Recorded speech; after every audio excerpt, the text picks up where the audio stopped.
여러분 그 강남 스타일이라는 노래로 잘 알려진 그 가수 싸이가 있죠.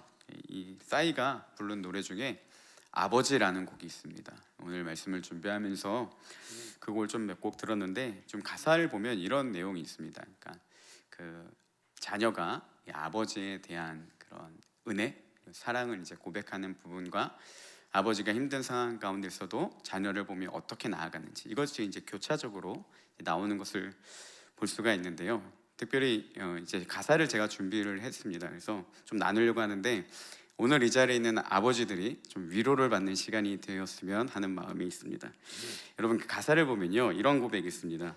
너무 앞만 보며 살아오셨네. 어느새 자식들 머리 커서 말도 안 듣네. 한평생 처자식 밥그릇에 청춘 걸고 새끼들 사진 보며 한 푼이라도 더 벌고 눈물 먹고 목숨 걸고 힘들어도 털고 일어나 이러다 쓰러지면 어쩌나. 이제 아버지의 고백 같아요. 이런 가사입니다. 아빠는 슈퍼맨이야. 애들아 걱정 마. 위에서 짓눌러도 티낼 수도 없고 아래에서 치고 올라와도 피할 수 없네. 무섭네 세상. 도망가고 싶네. 그래도 참고 있네 맨날. 아무것도 모른 채 내 품에서 뒹굴거리는 새끼들의 장난 때문에 나는 산다. 그래 이제 후렴이 이제 자녀들이 이런 고백을 합니다. 아버지 이제야 깨달아요. 어떻게 그렇게 사셨나요? 더 이상 쓸쓸해하지 마요. 이제 나와 같이 가요. 저는 이 가사를 보면서 두 가지가 굉장히 마음에 와닿았는데요. 이런 아빠의 고백이 있습니다. 아무것도 모른 채 내 품에서 뒹굴거리는 새끼들의 장난 때문에 나는 산다. 저는 이 가사를 보는데 되게 많이 공감이 됐습니다.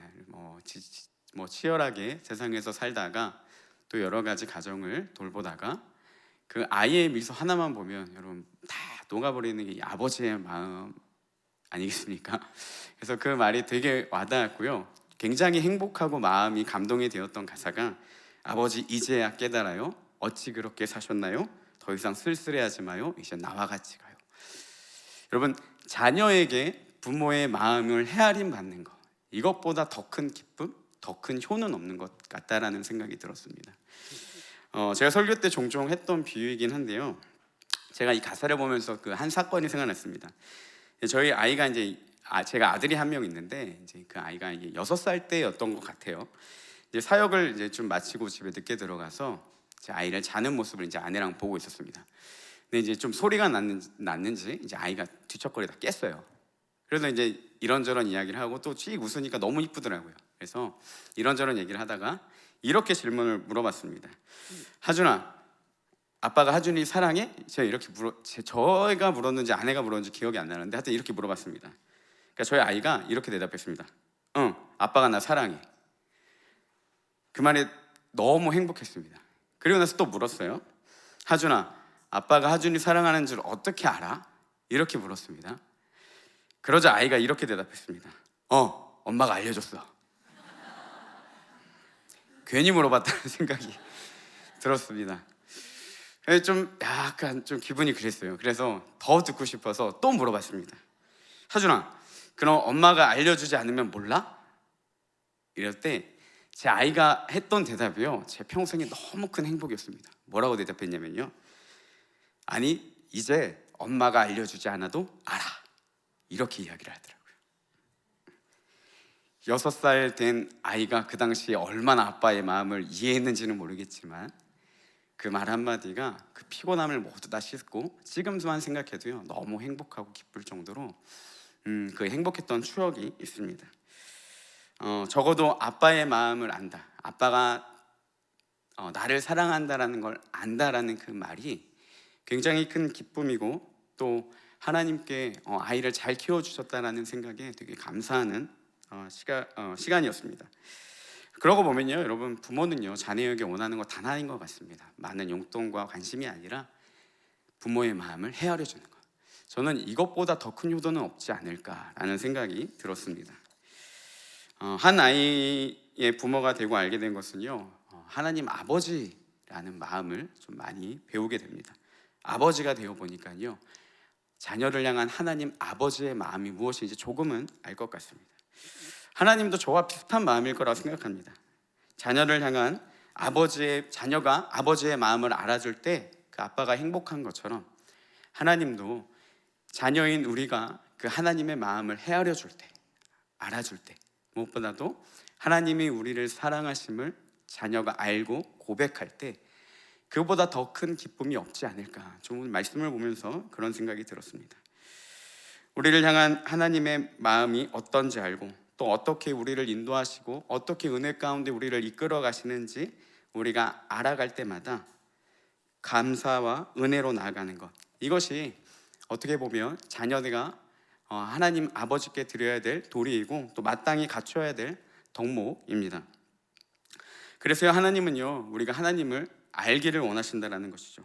우리를 향한 주님의 마음을 알기를 원하시고 또 우리 가운데 어떠한 일을 행하셨고 어떻게 우리를 보호하시고 이끌어 가시는지 하나님은 우리가 그 하나님의 존재를 알기를 원하신다는 사실입니다.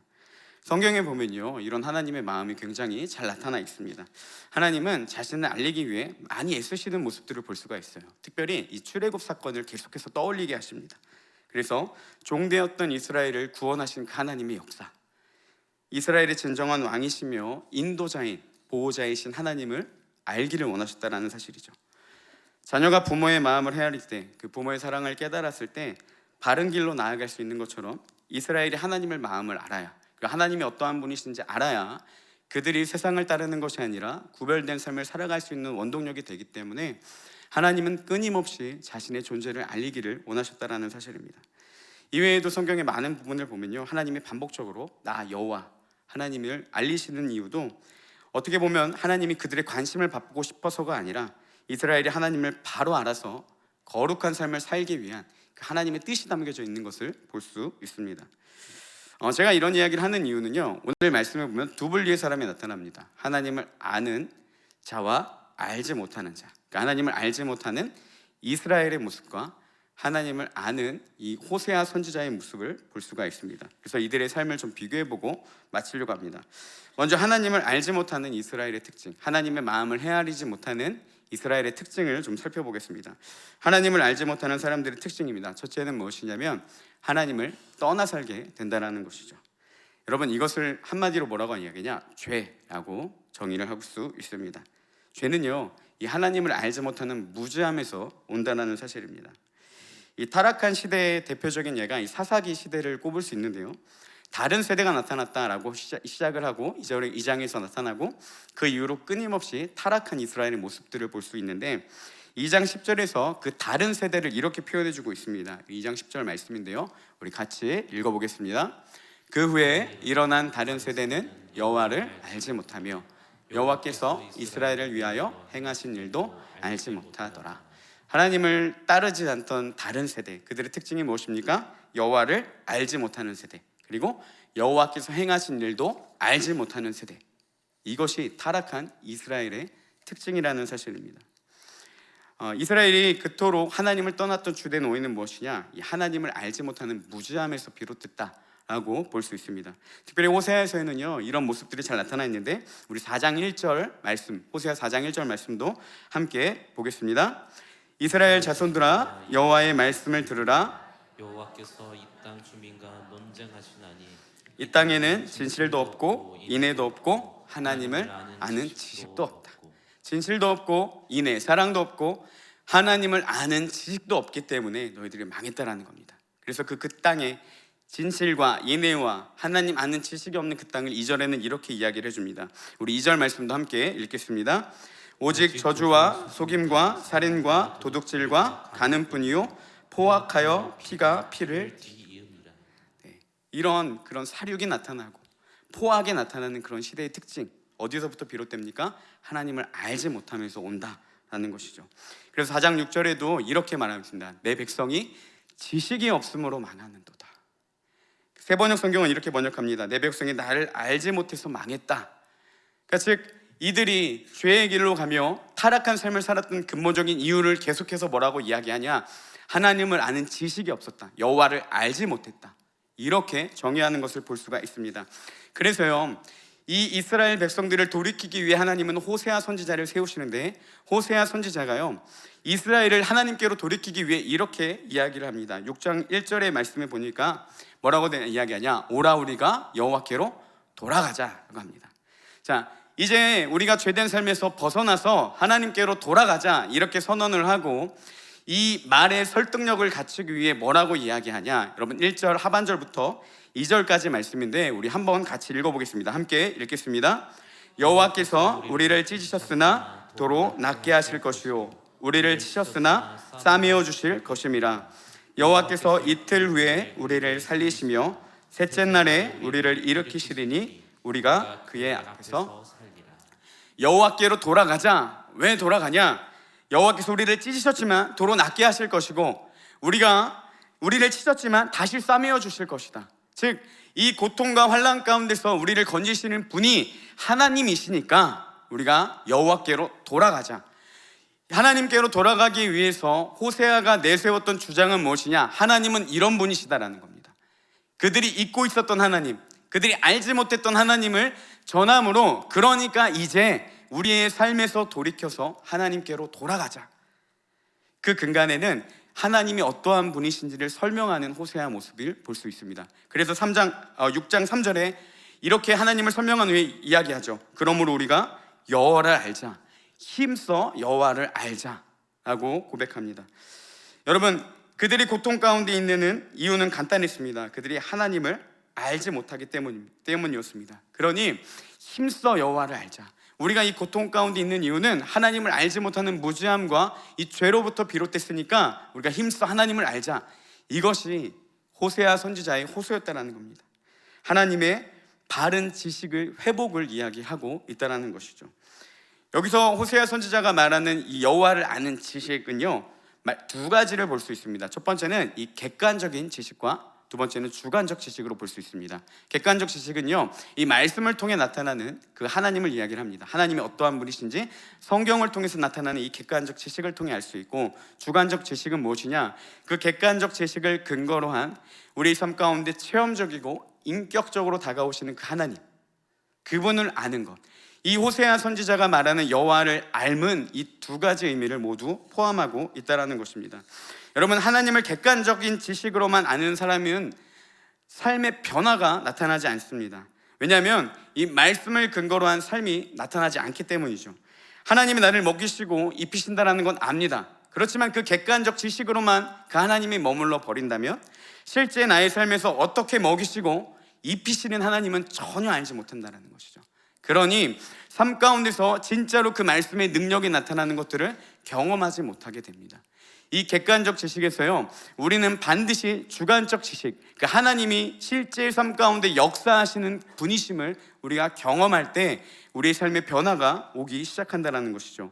즉 이렇게 정리할 수 있습니다. 여러분, 우리가 성경을 통해서 하나님에 대한 객관적 지식을 얻었다면, 하나님이 어떠한 분이신지에 대한 정보를 얻었다면, 우리는 경험이 되어지는 지식, 이 주관적인 지식, 그 인격적인 하나님을 만나는 지식까지 나아가야 된다는 거죠. 여러분, 이것을 어떻게 표현할 수 있냐? 믿음으로 표현할 수 있습니다. 객관적 지식을 통해 하나님을 알았으면, 그분을 믿으면 그 믿음을 가지고 삶 가운데 나아갈 때 주관적으로 우리 인격적으로 역사하시는 하나님을 발견할 수 있게 된다는 것이죠. 이게 능력 있는 자들의 특징이라는 사실입니다. 호세아 선지자가 힘써 여호와를 알자라는 부분은요, 단순히 지식적인 알미 아니었다라는 거예요. 지식적인 알면서 더 나아가서 실제로 그분을 믿음으로 나아갈 때 경험되어지는 은혜, 그 인격적인 하나님과의 만남을 이야기를 하고 있다는 사실입니다. 여러분, 이 믿음은요 쉽지가 않습니다. 왜냐하면 늘 우리에게 결단을 요구하기 때문입니다. 이 믿음의 길은요, 때로는 우리에게 한 번도 가보지 않는 길을 요구할 때도 있고요, 세상을 거스르는 정말 우리의 이치와는 너무나도 다른 그런 삶의 양식을 우리에게 요구할 때도 있습니다. 익숙하지 않는 길이기에요, 늘 그 첫 발을 내딛는 게 항상 우리는 두려움으로 가득합니다. 그때마다 우리가 신뢰하고 붙잡고 나아가야 될 게 무엇입니까? 객관적인 지식인 하나님의 말씀이라는 거예요. 그 말씀을 붙잡고 두렵지만, 익숙하지 않지만, 너무나도 세상과 다른 것을 주장하지만 말씀 가운데 역사하시는 하나님을 믿음으로 그 발을 한 걸음 옮길 때 지식적인 하나님이 우리의 삶 가운데 실제로 나타나는 은혜가 경험된다는 사실입니다. 여러분, 그 비전센터에 가보면요, 계단에 이런 글귀가 있습니다. 사람이 사람을 만나면 역사가 일어나고, 사람이 하나님을 만나면 기적이 일어난다. 사람의 방법이 역사를 나타낼 수는 있습니다. 그렇지만 이 주관적인 하나님을 경험할 때, 사람이 하나님을 만나게 되면 기적이 나타나게 된다는 사실입니다. 여러분, 사람의 방법으로 삶의 양식과 질은 좋아질 수 있지만 사람은 변하지 않습니다. 여러분, 사람은요, 고쳐 쓰는 게 아니라는 말이 나올 정도로 사람은 쉽게 변하지 않습니다. 그럼 그 기적은 어떤 사람만 경험할 수 있겠습니까? 하나님을 인격적으로 아는 사람. 사람이 하나님을 만나면 기적이 나타나게, 변화되는 삶이 나타나게 된다는 사실입니다. 여러분, 이 하나님의 알아가는 우리 교회가 되기를 소망합니다. 단순히 말씀의 지식으로만 갇혀있는 성경적인 하나님이 아니라 그분이 지금도 살아계신 하나님이시고 말씀의 진리는 여전히 이 세상 가운데 통하는 것, 그것을 삶의 증거로서 남는 자들, 그렇게 믿음으로 살아가는 우리 온사랑교회가 되기를 예수님의 이름으로 축복합니다. 하나님을 알지 못하는 자들의 특징 두 번째입니다. 두 번째는 무엇이냐? 이 영적인 무감각에 빠지게 된다는 것이죠. 호세아 선지자는 이스라엘을 향해서 야, 우리가 여호와께로 돌아가자, 이렇게 호소하고 있습니다. 근데 문제는 뭐냐면요, 이들이 그 말을 듣고 회심하고 돌이키는 것이 아니라 반응이 별로 좋지 않았다는 겁니다. 그래서 4절을 보면요, 이들의 반응을 좀 볼 수 있는데 하나님이 여전히 반응하지 않는 이스라엘 향해 안타까움으로 이렇게 표현하십니다. 우리 4절 말씀인데 함께 읽어보겠습니다. 에브라임아, 내가 너를 어떻게 하냐? 유다야, 내가 내게 어떻게 하랴? 너희의 인내가 아침 구름이나 쉬 없어지는 이슬 같도다. 내가 너희를 어떻게 하면 좋겠느냐? 그렇게 호세아 선지자를 세우고 이야기를 해도 여전히 돌이키지 않는 너희들을 보면서 내가 어떻게 해야 되겠느냐? 이 하나님의 애타는 마음, 자녀를 향한 아버지의 그 절규 같은 표현이요, 우리 4절에 나타나 있다는 것이죠. 하나님은 이스라엘 향해서 정말 성실하게 역사하셨습니다. 그들을 돌이키기에 많은 일들을 하셨습니다. 그래서 5절에도 보면 이렇게 기록되어 있습니다. 그러므로 내가 선지자들로 그들을 치고 내 입의 말로 그들을 죽였노니 내 심판은 빛처럼 나아오느니라. 하나님이 이스라엘을 징계하셨습니다. 그 이유는 단 하나였죠. 너희들이 나에게 돌이키기를 원하는 것. 하나님은 수많은 방법들을 향해서 이스라엘을 징계하시고 때로는 회복하시면서 그들이 어떻게든 하나님께로 다시 돌아오기를 원하셨다는 겁니다. 근데 아무리 방법을 써봐도 여전히 이스라엘은 하나님을 향하지 않고 다시 죄에 빠지는 그런 모습을 반복되어 나타났다는 거죠. 무엇이겠습니까? 하나님을 알지 못하는 사람들의 특징, 이 굳어진 마음이요, 쉽게 변하지 않았다는 겁니다. 이스라엘의 이런 영적 음란함은 결국 하나님을 아는 지식을 가리게 만들었습니다. 그리고 이스라엘을 사랑하시는 하나님조차도 인식하지 못하고 그 말에도 마음이 감동이 안 되는 이 굳어져 버린 마음으로 나아가게 했다라는 거죠. 여러분, 우리가 하나님을 알지 못할 때, 하나님을 인격적으로 알지 못할 때는요, 정말 무서운 일이 일어나는데, 우리 4절 말씀인데 자막에 이제 색깔로 표시된 부분들을 좀 우리가 주목해서 한 번만 더 같이 읽어보겠습니다. 우리 한 번 더 읽겠습니다. 에브라임아, 내가 내게 어떻게 하랴? 유다야, 내가 내게 어떻게 하랴? 너희의 인애가 아침 구름이나 쉬 없어지는 이슬 같도다. 여러분, 이스라엘, 하나님을 알지 못하는 자들의 특징이 무엇이냐면요, 너희의 인애가, 너희의 사랑이, 나를 향한 너희의 사랑이 아침 구름이나 쉬 없어지는 이슬 같다, 이렇게 이야기를 하고 있습니다. 왜 이게 무섭냐면요, 하나님을 사랑하지 않는 게 아니에요. 하나님을 사랑을 하는데 그 마음이 순간적으로 금방 사라져 버린다는 겁니다. 여러분, 떠오르는 장면이 있지 않습니까? 우리가 예배 가운데 하나님의 많은 은혜들을 받습니다. 영적인 아름다운 행위가 이루어지고 마음의 감격이 이루어지고 때로는 눈물로써 호소하기도 합니다. 근데 문제는 뭐냐? 그 사랑이 쉬 없어지는 이슬과 같다라는 거죠. 그 마음을 끝까지 간직하지 못하고 쉽게 없어지는 이유가 뭐겠습니까? 우리가 하나님을 아는 이 지식이 없기 때문이라는 사실입니다. 그래서 안타까움으로 주님이 이렇게 말하죠. 6절에 보니까 나는 인애를 원하고 제사를 원하지 않으며 번제보다 하나님 아는 것을 원하노라. 사랑을 잃어버린 채 순간적으로 쉬 없어지는 이슬과 같은 너희의 사랑을 가지고 사랑은 잃고 예배의 행위만 남아버린 너희들에게 원하는 것은 예배 자체의 행위가 아니라 나를 사랑하는 마음과 너희가 나 하나님 알기를 원한다. 이게 주님의 말씀이라는 사실입니다. 종교적인 행위가 있지만 정작 그 하나님을 향한 사랑을 잃어버리고 무너져버린 그 근본적인 이유가 뭐겠습니까? 너희가 나 하나님을 알기를 원한다. 이 하나님을 알지 못하는 무죄함에서 비롯되었다라는 사실입니다.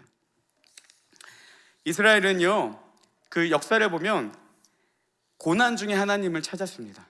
다시 말하면 이렇게 이야기할 수 있습니다. 이스라엘은요, 고난 중에만 하나님을 찾았다라는 거예요. 눈앞의 상황을 모면하기 위해서 하나님을 찾았지만 그들이 정말 하나님 자신을 원하지는 않았다라는 겁니다. 그래서 상황이 좋지 않을 때 하나님 찾다가도 상황이 나아지면 다시 하나님을 떠나고 죄를 짓고 우상을 빠지는 일을 반복했던 이유는 하나님을 알지 못하는 무지함이 그들을 그렇게 쉬이 없어지는 이슬과 같은 사랑으로 만들어 버렸다는 사실입니다. 하나님이 얼마나 우리를 사랑하시는지, 하나님이 어떠한 분이신지는 중요하지 않습니다. 단지 하나님은요, 내가 배고플 때 밥을 주면 되고, 내가 돈이 없으면 돈을 주시면 되고, 내가 무언가 필요할 때 주시기만 하면 됩니다. 내가 어떠한 결핍을 느꼈을 때 그 결핍을 채워주는 분, 하나님은 딱 거기까지라는 거죠. 하나님이 어떠한 분이시고 어떠한 감정을 가지고 어떠한 사랑으로 우리를 가르치시는지는 중요한 게 아니라 그분의 손에 들려져 있는 그 무엇, 이것에만 몰두하고 있기 때문에, 다시 말하면 하나님에 대해서는 전혀 알지 못하기 때문에 그 사랑이 잠깐 없어지는 사랑과 같다, 이렇게 이야기를 하고 있는 겁니다. 여러분, 이런 거는요, 하나님을 찾는 게 아니라는 겁니다. 하나님을 사랑하는 것이 아니라는 것이죠. 하나님을 이용하는 겁니다. 자신을 사랑하시는 하나님이 어떤 분이신지 이스라엘은 철저하게 무시해버렸고, 하나님을 아는 행위는 있었지만 정작 하나님을 아는 지식은 없었다라는 것이죠. 굳어진 그들의 마음이요, 전혀 움직일 수 없는 상태까지 빠져버린 것, 이것이 하나님을 향한 무지함으로 시작됐다는 사실입니다. 우리의 삶에도 여전히 종교적인 행위가 있고 하나님을 사랑하는 마음이 있음에도 불구하고 늘 넘어지고 방황하는 이유는 뻔합니다. 우리가 하나님을 온전히 알지 못하기 때문이라는 것이죠. 어쩌면 하나님을 알려고 하지 않는 굳어진 우리의 마음 때문에 그런 일들이 나타난다는 사실입니다. 하나님을 아는 지식이 없다면 우리 삶은 절대 바뀌지 않는다는 것을 늘 기억해야 됩니다. 여러분, 우리가 예수 그리스도를 믿었을 때를 한번 좀 떠올렸으면 좋겠습니다. 우리의 삶을 변화시킨 것은요, 하나님이 주시는 손에 있는 어떤 축복이 아니었다는 거예요. 우리가 어떻게 예수 그리스도를 믿게 됐습니까? 죄인의 나를 깨닫고 그런 나를 사랑하시는 하나님의 사랑, 그것이 우리의 굳은 마음을 녹인 것 아니겠습니까? 다시 말하면 하나님의 손에 있는 어떤 축복을 보고 우리가 삶이 바뀐 게 아니라 하나님 그 자신이 우리 가운데 오셨을 때 우리의 삶이 바뀌기 시작했다는 겁니다. 결국 우리가 구해야 될 것은 하나님이 주시는 어떤 축복이 아니라 하나님 자신을 구해야 된다는 사실입니다. 우리에게 결핍이 왔을 때 결핍을 채워주는 그 하나님의 축복을 원하는 것이 아니라 나의 결핍을 채워주시는 그 하나님의 사랑을 알아야 된다는 사실입니다. 하나님이 어떠한 분이신지를 아는 것, 이것이요, 무너지지 않고 날마다 하나님의 길을 갈 수 있는 힘이 된다는 사실입니다. 내 삶을 언제나 축복으로 이끌어주시는 하나님, 그분 자체를 구하고 아는 지식이 우리 가운데 있어야 된다는 것이죠. 그 하나님을 진짜 알게 된다면 그 삶은 반드시 변화되게 되어 있습니다. 이제 마지막으로요, 하나님을 아는 사람인 이 호세아를 살펴보고 마치려고 합니다. 당시의 영적인 암흑기였던 이스라엘의 상황 가운데서도 이 하나님의 마음을 헤아리는 단 한 사람, 그 사람이 바로 오늘 말씀에 나타나는 이 호세아 선지자였습니다. 하나님을 아는 자들의 특징이 무엇이냐? 바로 이 하나님의 마음을 헤아리는 자였습니다. 호세아는요, 이스라엘을 향한 하나님의 마음을 알았습니다. 그래서 하나님의 마음을 가지고 그 애절한 마음을 담아서 눈물로써 이스라엘에게 호소하고 있습니다. 오라, 우리가 여호와께로 돌아가자. 여호와를 알자. 힘써 여호와를 알자. 이렇게 외치고 있는 것이죠. 하지만 이스라엘은 반응하지 않았습니다. 하나님을 향해 시큰둥한 반응을 보였죠. 여러분, 아무리 외치고 아무리 하나님을 전하고 너희가 돌이키라고 수도 없이 이야기를 하며 하나님의 사랑을 전해도 여전히 굳은 마음으로 변하지 않는 이스라엘을 보면서 호세아 선지자가 어떤 마음이 들었을까요? 저는 이 선지자 사명에 대한 회의감이 들었을 거라고 생각됩니다. 괘씸하고 어떻게 하든 안 되는 놈들, 미움이 들지 않았겠습니까? 어떻게 하면 저렇게 굳어져서 하나님의 말씀에 집중하지도 못하고 귀 기울이지도 않고 여전히 죄 가운데 살아갈까? 너희는 정말 어쩔 수 없는 사람들이야. 어차피 해봐도 안 되는 거 내가 뭘 이렇게까지 해야 되나? 저는 그런 회의감이 들었을 것 같습니다. 여러분, 요나서에 보면 요나가 딱 이런 상황이죠. 니느웨로 가라는 하나님의 말씀을 거부하지만 이 물고기에게 잡아먹혀 다시 갑니다. 니느웨 성을 성경은 어떻게 설명하냐면 나흘이나 돌 만큼 큰 성이다라고 합니다. 근데 요나는요 단 하루만 회개를 외칩니다. 사흘 동안 돌아서 회개를 외쳐야 될 그 성에서 단 하루만 외쳤다라는 거죠. 왜 그랬겠습니까? 그는 하나님을 향한 서운함이 있었다라는 거죠. 니느웨를 향한 미움이 있었고요.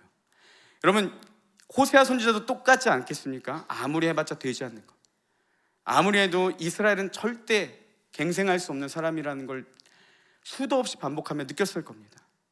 그럼에도요 호세아는 끊임없이 열정을 가지고 이 선지자 사명을 감당하는 것을 볼 수가 있습니다. 어떻게 그렇게 할 수 있었냐? 그는 하나님의 마음을 헤아리는 자, 하나님을 아는 자였기 때문이라는 사실입니다. 여러분, 사역을 하다 보면 우리도 굉장히 이런 비슷한 경험을 하게 됩니다. 하나님을 일을 하다 보면 가장 힘 빠지는 순간이 이런 생각이 들 때입니다. 나만 혼자 하는 것 같고 아무것도 해봐도 안 될 때, 다른 사람들은 다 나를 외면하는 것 같고 이런 내가 이상해져 보이고 또 자존심만 상하면서 뭐 이렇게까지 해야 되나, 이런 생각이 들 때는요 정말 이 사역의 무기력함에 빠집니다. 솔직히 이 사역이라는 게 쉽지 않지 않습니까? 그래서 많은 사람들이 중도에 포기하거나 아니면 처음에 가졌던 열정들을 잃어버릴 때가 많이 있다는 거죠. 여러분, 이런 일들의 특징이 하나 있는데요, 무엇이냐면 왜 우리가 열정을 잃어버리고 사역에 회의감이 드냐? 사람을 보기 때문이라는 사실입니다. 사람의 반응을 보니까요 힘든 거예요. 호세아가 충분히 힘든 상황 가운데서도 낙심하지 않았던 것은 그는 사람을 보는 자가 아니라 하나님의 마음을 헤아리는 자였기 때문이라는 것입니다. 그의 모든 초점은 하나님을 향해 있었습니다. 나를 거절하고 외면하는 사람들이 아니라요, 그들을 향한 애타는 마음을 가진 주님, 그 주님의 마음을 헤아릴 줄 아는 자였기 때문에 그 하나님의 사랑을 가지고 변함없이 그 사명을 감당할 수 있었다라는 것이죠. 간절한 호세도 시큰둥한 이스라엘의 반응을 보면서 미운 마음이 들었겠지만, 충분히 낙심될 수 있는 상황이었지만 호세아 선지자는 그들을 향한 하나님의 마음을 알았기 때문에 끝까지 하나님의 마음을 전하며 식지 않는 열정으로 사명을 감당했던 것을 볼 수가 있습니다. 이런 대표적인 모습이요 그의 삶에서 볼 수 있는데, 이 고멜과의 결혼 생활을 보면 호세아 선지자가 얼마나 신실하게 하나님의 일을 감당했는지를 볼 수 있습니다. 하나님이 이제 호세아 선지자에게 이야기를 하시죠. 이 몸을 파는 여자인 이 고멜, 창녀인 고멜과 결혼을 하라 합니다. 그래서 고멜과 결혼을 하게 되죠. 근데 그의 결혼 생활은 쉽지 않았습니다. 너무나도 어려운 삶이었습니다. 고멜은요 매번 호세아를 떠나서 이전의 삶으로 돌아갔습니다. 다른 남자들의 품에 안기고 다시 이전에 몸을 팔던 삶들을 이어나갔습니다. 호세아는 그때마다 잡아왔지만 그녀는 집에 온 지 얼마 안 되어 늘 밖으로 나가 다른 남자에게 안겼다라는 것이죠. 성경에 보면 호세아에게 세 자녀가 있었는데요, 첫째는 호세아의 자녀인데 문제는 뭐냐? 둘째, 셋째는 누구의 자녀인지도 모른다는 거예요. 이게 고멜이 어떤 남자에게 섞여서 온 자녀인지 호세아와의 관계에서 얻어진 자녀인지도 모릅니다. 그렇게 호세아가 아닌 다른 남자를 끊임없이 흠모하는 고멜이었지만 호세아 선지자는요 끝까지 그녀를 사랑하는 것을 볼 수 있습니다. 결국 몸을 팔던 이 고멜이요 나이가 많이 들자 이제 자신의 흔히 이런 표현이 어떨지 모르겠지만 죄송합니다, 상품 가치가 떨어진 것 같습니다. 이제 나이가 되니까 몸이 이제 미모가 옛날 같지 않으니까 포주가 어떻게 하냐, 이제 이 그녀를 노예로 팔아버립니다. 노예 시장에 나오게 되었습니다. 하나님은 호세아 선지자를 향해 고멜에게 값을 지불하고 그 노예 시장에서 고멜을 사라고 이야기를 합니다. 그때 지불한 값이요 은 15개와 보리 한 호멜 반, 그러니까 약 330리터에 해당되는 양이었습니다. 당시 그 노예 값을 좀 유추할 수 있는데요, 출애굽기 21장 31절에 보면 이 여자 노예의 몸값은 은 30, 그리고 이 아내를 얻기 위해서 처가에 치르는 그 금액이 은 50이었다고 합니다. 근데 한 은 20 정도로 추정했던 것 같아요. 왜냐하면 이제 나이가 들었고 이제 아무래도 이제 쓸 수 있는 상황들이 많이 없기 때문에 노예로서는, 그래서 한 은 20 정도로 추정을 했던 것 같습니다. 그래서 은 15, 보리 한 호멜 반으로 지불했던 것으로 볼 수 있습니다. 백석대학교 송병현 교수님은요 당시 이 상황을 이렇게 설명합니다. 왜 은 20개가 아니라 15개와 보리 한 호멜 반을 냈을까? 모든 돈을 다 지불하지 않고 왜 양식을 지불했을까? 이 정황을요 이렇게 설명해 주셨어요. 어떻게 했냐면 호세아가 하나님의 명령을 받고 이제 고멜을 사기 위해 돈을 마련하기 시작하죠. 집에 있는 것들 중 돈이 될 만한 것을 모두 다 팔고 다 마련했는데 은이 15개 이상이 나오지 않는 거예요. 그러자 이제 호세 선지자가 했던 행위가 무엇이냐? 자신의 생명과 같은 양식을 끌어모으기 시작한다는 겁니다. 최후의 수단으로 먹고 살아야 될 곡식을 싣고 이 포주에게 찾아가서 이제 흥정을 하기 시작하죠. 금액이 다소 부족하지만 내가 마지막까지 끌어왔으니까 제발 고멜을 좀 나에게 달라. 이런 처절함을 표현해주고 있습니다. 사랑할 모습이 하나도 없는 고멜이었지만요, 호세아 선지자는 끝까지 그 여인을 사랑했음을 볼 수 있습니다. 그가 그렇게 할 수 있었던 이유는 자신과 고멜과의 관계를 통해서 하나님이 이스라엘을 사랑하시는 모습을 볼 수 있었고, 또 그 하나님의 마음을 헤아렸기 때문에 여전히 나를 끝까지 떠났던 그 고멜 같은 여자를 끝까지 사랑할 수 있었다라는 사실입니다. 변함없이 하나님의 마음으로 나아갈 수 있는 힘이 무엇이냐? 하나님의 마음을 헤아릴 줄 아는 것. 그 근본 안에는 하나님이 어떠한 분인지 알 때 우리가 그분을 헤아릴 수 있다라는 사실입니다. 가끔은 그런 생각이 드는 것 같습니다. 여러분, 생각이 다르고 또 때로는 교회의 발전을 위해서 서로 간의 의견 충돌으로 마음이 상하는 일들도 있는데, 안타깝게도요, 그걸 보시며 하나님의 마음을 이해하는 사람은 극히 적다라는 거예요. 내 주장을 하는 사람은 너무나도 많은데 그들을 보시며 그 옳고 그름을 판별하기 이전에 그냥 싸우는 그 자체로 안타까워하시는 주님의 마음을 헤아릴 줄 아는 사람은 극히 적다라는 사실입니다. 여러분, 하나님을 아는 사람은 어떤 사람이겠습니까? 그런 주님의 마음을 헤아려서 그 상황 가운데 사람이 아닌 하나님의 방법대로 행하는 사람, 그 사람이 진짜 하나님을 아는 사랑이라는 것입니다. 하나님을 사랑을 아는 것을 넘어 하나님이 사랑하는 것을 사랑하고 하나님의 마음이 있는 곳에 나아갈 수 있는 사람, 그 사람이 진짜 하나님을 아는 사람이라는 것입니다. 하나님은 지금도 이런 영혼이 돌아오기를 원하시고 그 일에 묵묵히 헌신할 한 사람을 찾고 계십니다. 하나님의 사랑을 알지 못해 배신하는 자들을 향해 호세아처럼 고멜을 사랑하듯이 끝까지 내 마음을 헤아려 그 한 영혼들, 그 한 공동체를 위해 헌신할 사람들을 찾고 계시다라는 사실입니다. 나 하나 챙기는 것도 부담인데 교회에서 누군가를 섬기며 헌신하는 것, 열정을 가지고 자신을 들여가며 나아가는 일은 쉽지 않습니다. 그렇지만 어떤 사람이 그렇게 할 수 있겠습니까? 진짜 하나님을 아는 사람, 그 하나님이 너무나도 사랑해서 안타까워서 그분의 마음을 품고 나아가는 사람, 그들을 향해서 하나님은 반드시 놀라운 기적을 나타낸다라는 사실입니다. 여러분, 이 하나님을 알기에 힘쓰고 하나님의 마음을 헤아리며 상황과 환경과 사람이 아닌 하나님의 마음을 같이 이뤄갈 수 있는 사람, 그런 우리 온사랑교회가 되기를 주님의 이름으로 축복합니다. 그런 마음으로 좀 같이 한번 찬양하고 기도했으면 좋겠는데요. 주님 마음 내게 주소서라는 찬양입니다. 우리가 하나님을 알기를 원하는 마음으로, 그리고 하나님의 마음을 더 깨닫기를 원하는 마음으로 함께 같이 찬양하며 나아가겠습니다.